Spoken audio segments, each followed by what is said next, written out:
வணக்கம் நண்பர்களே. நம்ம ஒவ்வொரு பதிவுலையும் கனகம்பட்டி ஐயாவோட அற்புதங்களையும் மகிமைகளையும் பார்த்துட்டு வரோம். இந்த பதிவுல திண்டுக்கல் மாவட்டத்தை சேர்ந்த ரோஸ்லின் அப்படிங்கிற ஒரு பெண்ணுக்கு நடந்த அவங்களோட சொந்த அனுபவத்தை நம்மள்கிட்ட பகிர்ந்திருக்கிறாங்க. மக்களுக்கு ஐயாவோட அற்புதங்களை கொண்டு போய் சேர்க்கணும் அப்படிங்கிறதுக்காக அவங்க பதிவு பண்ணதை தான் நான் அவங்களுக்கு இப்ப இந்த பதிவு போல நான் உங்கள்கிட்ட பேச போறேன். அவங்க வாழ்க்கையில நடந்த சொந்த அனுபவம், அவங்க உடம்புல இருந்த ஒரு வியாதியை பகவான் எப்படி சரி பண்ணுனாங்க அப்படிங்கிறத பத்தி தான் இதுல நம்ம பார்க்க போறோம். முதல்ல அவங்களுக்கு என்ன ப்ராப்ளம் இருந்துச்சு அப்படிங்கிறத பத்தி நம்ம தெரிஞ்சுக்கலாம். கர்ப்பப்பையில ஒரு சதை வளர்ந்துகிட்டே இருந்திருக்கு. அவங்க அது நாள்பட அதுக்கு வலி அதிகமாயிருக்கு. அதுக்கப்புறம் தான் இவங்க மருத்துவமனை போய் பார்த்துருக்குறாங்க. அப்போ டாக்டர்கள் வந்து நிறைய மருத்துவம் மெடிசன் கொடுத்துருக்குறாங்க. ஆனா அப்போ அது கியூர் ஆகவே இல்லை. நிறைய மருத்துவமனைகள் போய் பார்த்துருக்குறாங்க. ஆனா அவங்களுக்கு நாளுக்கு நாள் அதோட விளைவுகளும் அதோட வலியும் அதிகமாயிட்டே தான் இருந்திருக்கு. அது வந்து சரியாகவே இல்லை. நான் ரொம்ப நாள் ட்ரீட்மெண்ட்ல இருந்து பார்த்து கடைசியில ஒரு ஸ்டேஜுக்கு அப்புறம் நம்மளுக்கு இது வேணாம், இது மருத்துவ செலவு நம்மளால பண்ண முடியல, எவ்வளவு செலவு பண்ணியும் நமக்கு நல்லாகவே இல்லை அப்படின்னு ரொம்ப மனசு நொந்து போயிடுறாங்க, வெறுத்துடுறாங்க. ஹாஸ்பிட்டல் மருந்து அப்படிங்கிறத வேணாம் அப்படின்னு முடிவு பண்ணிடுறாங்க. அப்போதான் ஐயாவு மேல தீவிர நம்பிக்கையும் பக்தியும் அவங்க வச்சு வேண்டுறாங்க. எனக்கு இருக்கிற அந்த பிரச்சனையை நீங்க தான் சரி பண்ணி கொடுக்கணும், நான் இனிமேல் ஹாஸ்பிட்டல் போக மாட்டேன், மாத்திரை மருந்து எதுவும் சாப்பிட மாட்டேன் அப்படின்னு ஆணித்தனமான ஒரு நம்பிக்கையை பகவான் மேல அவங்க வைக்கிறாங்க. அவங்க ஐயா கோயிலுக்கு 6 வருடங்களா வந்துட்டு இருக்கிறாங்க. ஆனா இந்த வேண்டுதல் ஆணித்தனமா அவங்க வைக்கிறது இந்த குறிப்பிட்ட காலங்கள்ல தான். இது நடக்கிறது ஒரு 5-6 மாசத்துக்கு உள்ளதான் இந்த சம்பவங்கள் எல்லாமே நடந்திருக்கு.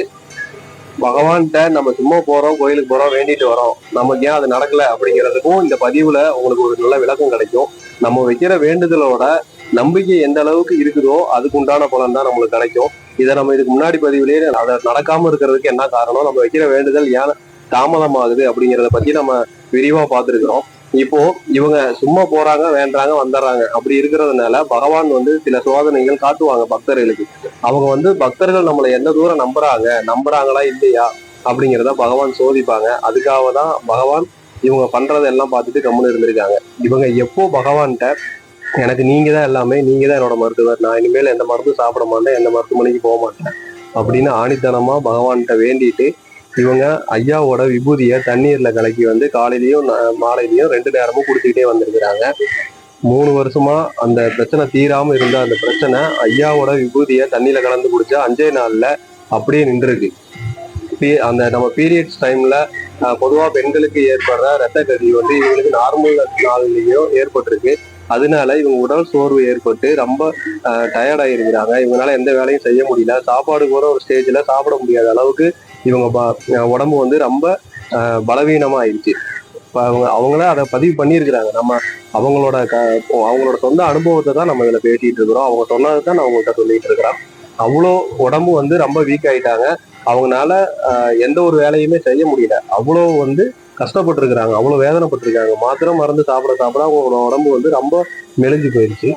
இவங்க என்ன பண்றதுன்னே தெரியாம இதுக்கு ஒரு தீர்வே இல்லையா அப்படிங்கிற சுச்சுவேஷன்ல தான் ஐயா கெட்டியா பிடிச்சிருக்காங்க.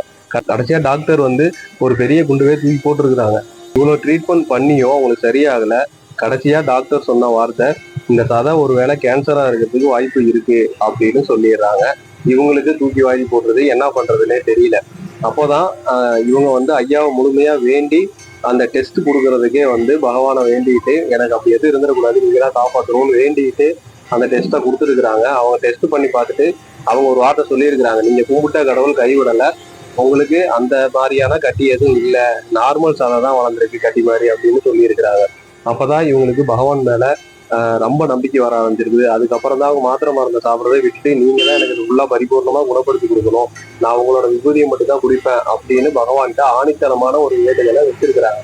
6 வருஷமா போயிட்டு இருக்காங்க. ஆனா அவங்க நம்பிக்கை எப்போ வேற எதுவுமே நான் பண்ண மாட்டேன், நீங்க தான் என்னோட மருத்துவர் அப்படின்னு எப்போ எடுக்கிறாங்கன்னா இந்த 5-6 மாத கேப்ல எடுக்கிறாங்க. அப்படி சொல்லி பகவான்கிட்ட வேண்டிக்கிட்டு அவங்க தண்ணியில விபூதியை கலந்து குடிக்கிறாங்க. அப்போ 5 நாள்ல அவங்களுக்கு அந்த பிரச்சனை நிக்குது, ரத்த கசிவு நிக்குது, அந்த ரத்த போக்கு நின்றுது அவங்களுக்கு. இப்போ அவங்களால நல்லா சாப்பிட முடியுது, ஆரோக்கியமா இருக்கிறாங்க. மெலிந்த அவங்க உடல் அந்த பலவீனமான அவங்களோட உடல் இப்போ நல்லபடியா தேர்ச்சி அடைந்து வந்துருச்சு. இப்போ சந்தோஷமா இருக்கிறேன் அப்படின்னு சொல்லியிருக்கிறாங்க. ஆரோக்கியமா இருக்கிறோம் அப்படின்னு சொல்லியிருக்காங்க. இப்போ வரைக்கும் அவங்க ஹாஸ்பிட்டலுக்கு போகவும் இல்லை. இப்போ 3 மாசத்துக்கு பக்கத்துல அவங்க ஹாஸ்பிட்டல் பக்கமே போகல, நான் எதுவுமே டெஸ்ட் எடுக்கல, எனக்கு நல்லா இருக்கேன், ஆரோக்கியமா இருக்கேன் அப்படின்னு சொல்லியிருக்காங்க. பகவானோட விபூதியை தான் காலையிலையும் சாயந்தரமும் நான் தண்ணீர்ல கலந்து குடிச்சிட்டு இருக்கேன் அப்படின்னு அவங்க அவங்க உணர்ச்சி பூர்வமா அவங்க பதிவு பண்ணியிருக்கிறாங்க. இத நம்மளோட வீடியோல பார்த்துட்டு நம்ம ஐயாவோட அற்புதங்களையும் மகிமைகளையும் நம்ம பகிர்ந்துட்டு வர வீடியோக்களை பார்த்துட்டு அவங்க என் வாழ்க்கையில நடந்ததும் நீங்க வந்து மக்கள்கிட்ட கொண்டு போய் சேர்க்கணும், ஐயாவோட மகிமைகள் தெரிஞ்சுக்கணும் அப்படிங்கிறதுக்காக நம்மளுக்கு அவங்க இமெயில் மூலியமா பதிவு பண்ணாங்க. அதை தான் நான் உங்களுக்கு இப்ப நான் பேசிட்டு இருக்கிறேன். இது மாதிரி பகவான் பல பக்தர்களோட வாழ்க்கையில இப்ப ஜீவசமாதியில இருந்தும் சூட்சும உருவத்துல நல்லது பண்ணிக்கிட்டு இருக்காங்க.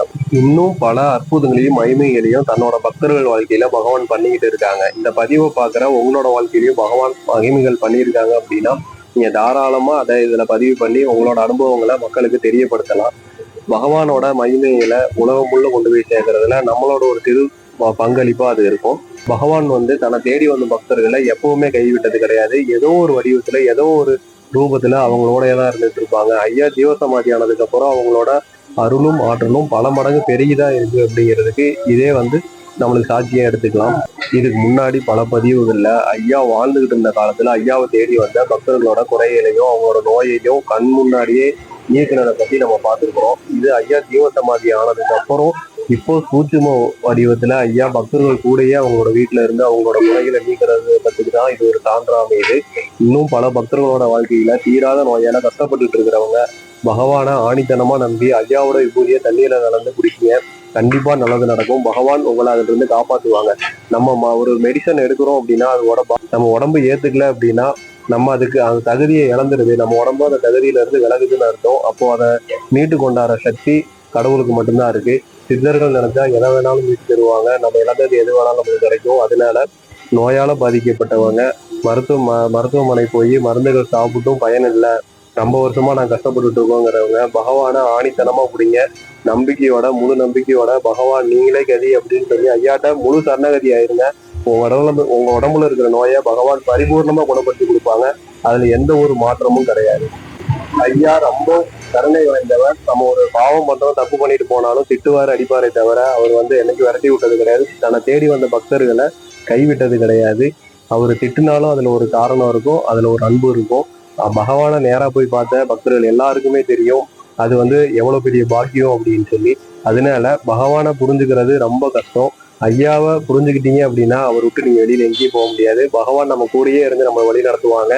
நம்ம ஐயாவை ஒவ்வொரு நிமிஷமும் நினைச்சு நம்ம எது பண்ணனாலும் ஐயாட்ட சொல்லிட்டு பண்ணணும்.